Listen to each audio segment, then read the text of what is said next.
Before we dive into today's episode, I want to extend a special invitation to all of our listeners. If you're considering adoption, navigating the home study process, or simply curious about your options, RG Adoption Consulting is here to guide you. Visit our website at www.rgadoptionconsulting.com/contact to schedule a complimentary chat. Our multi-agency approach is a strategic way to accelerate your adoption process without putting all your eggs in one basket. This strategy prevents you from feeling stuck with one agency, especially after a significant financial commitment. Why not consider a multi-agency approach with lower initial fees? We believe it makes a lot more sense. Plus, the support and education you receive through our services are aspects you might not expect you'll need until you're deep into the process. Reach out to us at rgadoptionconsulting.com/contact. We're here to support your adoption journey every step of the way.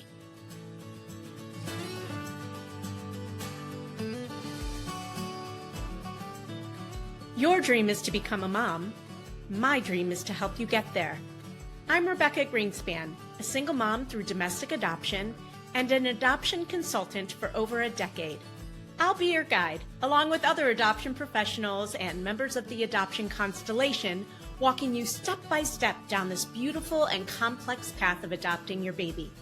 When I was going through the adoption process, I had no idea what I was doing, what I needed to know, or more importantly, who to trust.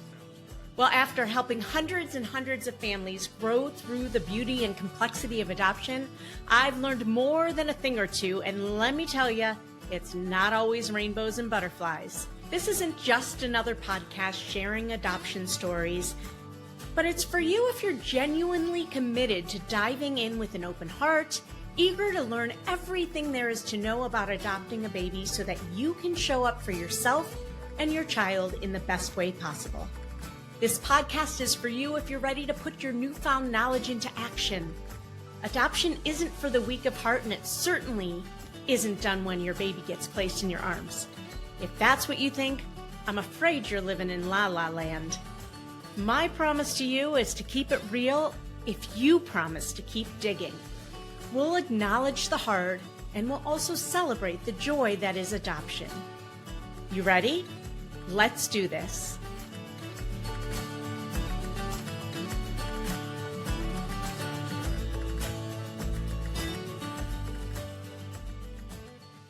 Welcome to This Week in Adoption with me, Rebecca Greenspan, your host. Coming live from the Florida Adoption Council Conference, and RG Adoption Consulting is one of the sponsors and the vendors, and not sponsor, just a vendor. We have a table here. I'm selling these awesome t-shirts that I will be showing you more of. It says Honor the Triad, but I'm excited to be here with so many of my partners and colleagues from Florida adoption agencies, adoption attorneys, people who work in the adoption community in one way or another. I love coming and being able to give hugs to our partners and just show my face. So I am going to share with you, pause due to a poor connection. Let's see if I reconnect. I'm going to share with you some of the things that have been coming up both here and in our community in adoption. Hold on one second. I'm going to see. Oh, she's wonderful, wonderful. This is Ellen Kaplan. Ellen Kaplan is an adoption attorney. Yes. You want to say where you were? I am in Broward County, Florida. Okay. What's one thing you've learned at this conference? I learned a lot of things at this conference. This word, I can't just pinpoint one aha. All right. I just think that the speakers are really great. It's a lot of great information. Just to also protect birth parents and education for adopting parents. Most important thing about even like post-placement education, I think the discussions were, which is very important. Absolutely. Thank you. I'll be talking about today. I think one of the things I've learned through a survey that we did is hopeful parents are not realizing the importance of how much they need to learn because they don't feel like they need it at this moment. That's true. And they feel like they've got this. I think it's not necessarily that. I think it's more fear. It's fear of the unknown. Yeah. And I think the more educated somebody is, because I'm a nurse as well as an attorney, a former labor and delivery nurse, but the more educated hopeful adoptive parents are about the process, about their role, about everything that goes into what's happening with a birth mom and the shame and the sadness and the guilt involved, and how, that trickles down, and then worrying about whether you're going to get the baby or not and all those other things for the adopting parents. I think it's really, really, really important to educate yourself in the beginning. So it's less fear of the unknown. It's almost like, anything else. Yeah. The more you learn, the more prepared you are, and the better able you are to handle it, so that when there are hiccups, because every case has a hiccup, you can sail through it a lot easier. 100%. Thank you, Ellen. Have fun.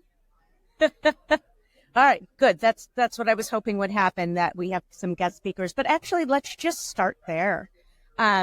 So we recently did a survey of our community, and what we found is that adoptive parents felt a lot more supported with all the education we're providing than hopeful adoptive parents, because hopeful adoptive parents are not taking advantage of all the resources that are being provided, the speakers, the education, the adoption competent therapists.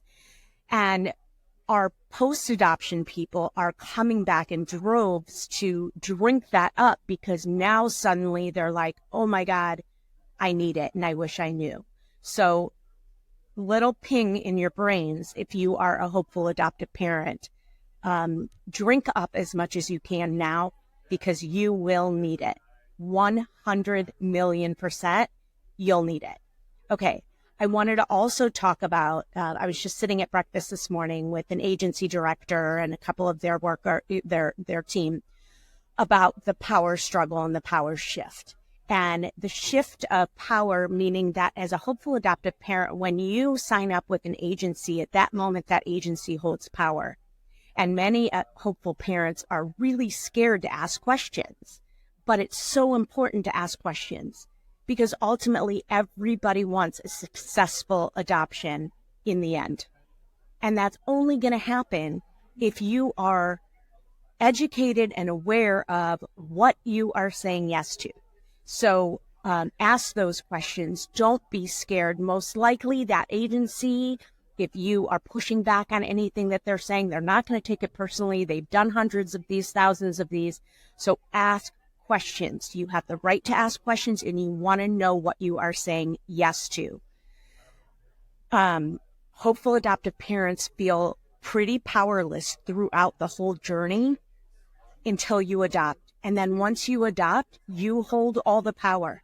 And I want you to remember that, because you feel powerless in the hands of an expectant mom when you match. You feel powerless in the hands of an agency or your home study provider while you're going through it. And then that power shifts.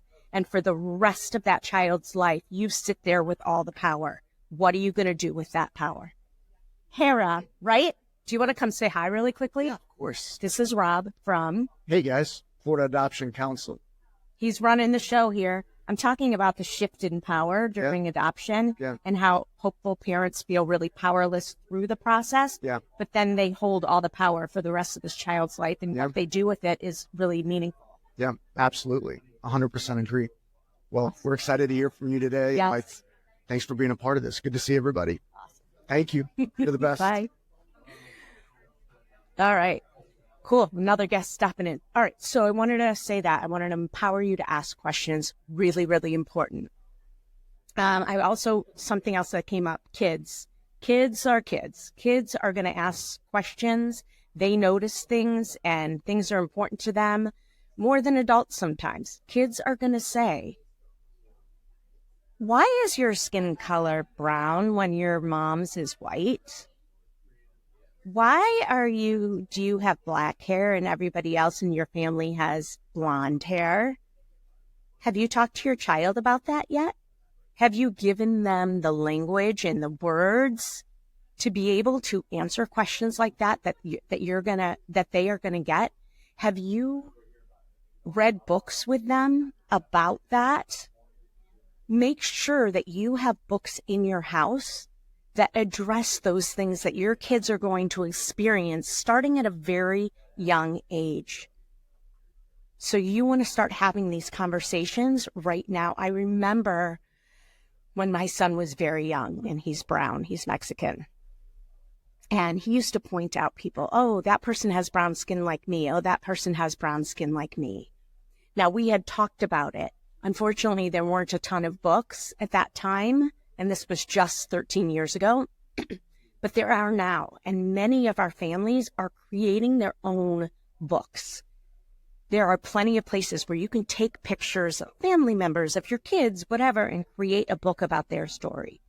I encourage you to do something like that, or there are a lot of children's books out there. In fact, I will link to some in the show notes if you're listening to this on the podcast. Allison Olson just wrote a children's book and one to share with others. I know that Francine just wrote, I'm going to link to all these past episodes. She just wrote, I think it's called Brianna's First Day at School. These are books that you can share with the schools also about other adoptive families. The other thing that came up recently, we have a lot of families. We do a ton of education. We teach them about the whole adoption process, and then they get that call. They've been waiting for a long time. Then they get that call and they forget everything we taught them. That's okay. That's one of the reasons why you need a consultant. I'm sitting here sweating my tush off right now. But one of the reasons why you need a team is because when things start to happen and you forget everything you've just learned and you're like, what do I do now? What happens now? And it's like, we've taught you all that, but we forget that the adrenaline is pumping. You're so excited, and you forget everything you've learned. Who are you going to call? That's one of the reasons why consultants are so important. You need that person in your back pocket to call. A consultant, a therapist, your agency, social worker. Who is it that you're going to call and say, I just got this call. What should I say? Should I say yes? Should I say no? Is this the right situation for me? How does this all work? You need that person in your back pocket to call. So build your team. Build a team that you trust, that you can call on a dime. Before we go on, we're going to take a quick break, but don't go away. We still have so much to talk about. Hey there, Adoption Roadmap fam. Are you ready to take the next step on your journey to parenthood? If so, head over to our website and take our quiz. It's called, Are You Ready to Adopt? It's not just about testing your knowledge. It's about making sure you're emotionally and practically prepared for the beautiful, complex journey of adoption. Let's make your dream of parenthood a reality. Go to rgadoptionconsulting.com and take the Are You Ready to Adopt quiz today. That's rgadoptionconsulting.com. The quiz is free, and it will let you know where you are in the process and if you're ready to jump into your adoption journey. Lisa, do you want to say hi to my audience real quick? Here's another one of my friends. Where are you from? I'm from St. Petersburg, Florida. And where do you work? I work at Destiny Adoption Services, and we're also out of Tennessee. Awesome. We are talking right now about the cost of adoptions rising. Yes. And with travel and everything else, people are now spending $60,000 to $80,000 on adoptions when all is said and done. Is that what you guys are seeing? Yes. And really due to the cost of living expenses for our birth moms. A lot of them are homeless, so we sometimes our only thing that we can do is to place them in hotels. Yep. All right. Thank you. You're welcome. Have a good day. Thank you. Another guest at the Florida Adoption Council conference. I don't know if everybody is able to hear that, but 60 to 80. We're seeing that all over the place, all said and done.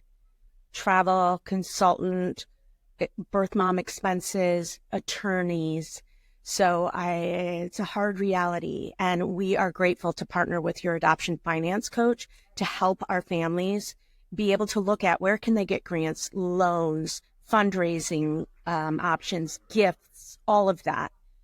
If you need the money and if you really want to adopt, it's there. We have to get creative and by helping people with all these different options. I'm going to leave you with a couple more things. When you are doing your adoption profile, be specific. Don't be broad. That's boring. I don't want to read another adoption profile that says, we have so much love to give. Am I right? You want to come say hi?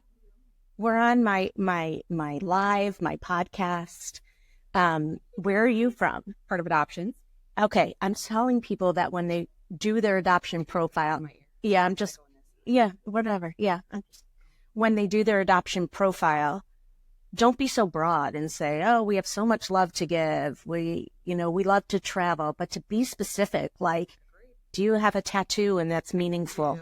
Okay. What does that mean? Like, that's what you want to say in a profile, right? Okay. What is your... When he says everything happens for a reason. Okay. And if you were doing an adoption profile because you wanted to adopt a baby, do you, by the way? You do not. I have Okay. a 24-year-old baby. Well, if you were, I would say, why do you have that tattoo? What does that mean to you? And those are the details you want in a profile. Agreed. Yes, actually, I've had birth moms, expectant moms tell me that they want to see real life and they want to know who you are. They don't want to see cookie cutter profiles where you're wearing the same shirt, where everybody does the same thing.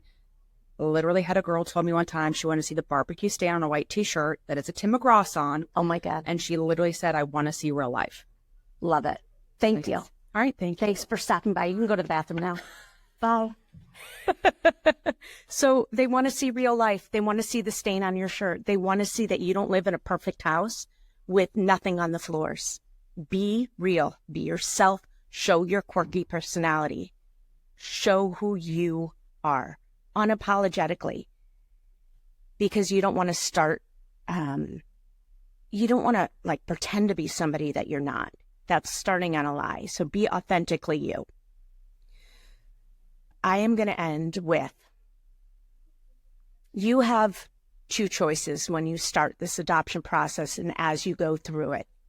You can move forward with this process from a place of fear, worrying about everything that's going to go wrong, or you can go through it with a sense of hope and excitement, knowing in your heart that everything will end up right.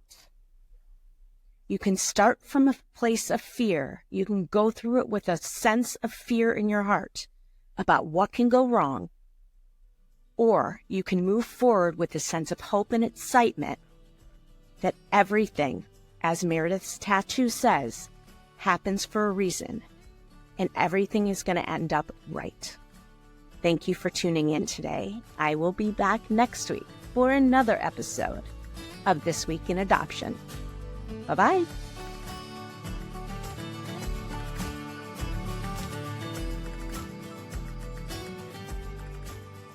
Well, I hope you enjoyed that episode of the Adoption Roadmap podcast.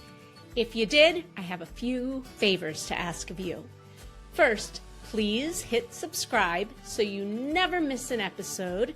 And while you're at it, I'd love to hear your takeaways. Please write a review and let me know what you liked. And if you have a question or a suggestion on what you'd like to hear, I'd love to hear that too. Please shoot me an email at support@rgadoptionconsulting.com and let me know what you'd like to hear about. And if you have a question, I may just answer it online. Thanks again for listening. Tune in every Wednesday and Friday morning for a brand new episode of the Adoption Roadmap podcast. Until next time, bye-bye.